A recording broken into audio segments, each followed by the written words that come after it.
मरकजी एवं सहाफत मुजफ्फराबाद ने इदारा के सेक्रेटरी मालियात और सीनियर सहाफ़ी अंसर सिद्दीक ख्वाजा के खिलाफ तर्जुमान जामिया कश्मीर की प्रेस रिलीज में मंदरजा अल्फाज की शदीद मजम्मत करते हुए इन्हें आज़ादी सहाफत पर हमला करार दिया है।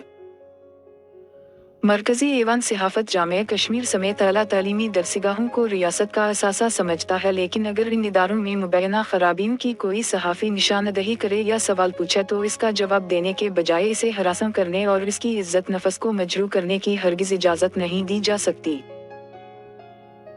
तर्जुमान ने याद दिलाया कि अंसर सिद्दीक ख्वाजा ने अपने कालम के जरिए एक तवील अरसा से इल्ज़ामात के शिकार वाइस चांसलर से कुछ सवालात किए थे, जिसके जवाब में यूनिवर्सिटी ने कानूनी नोटिस दिया और माबद यूनिवर्सिटी के तर्जुमान ने एक प्रेस रिलीज में सहाफ़ी के खिलाफ जो ज़बान इस्तेमाल की वो किसी तौर भी एक तालीमी इदारे के अहदेदार के शायान शान नहीं।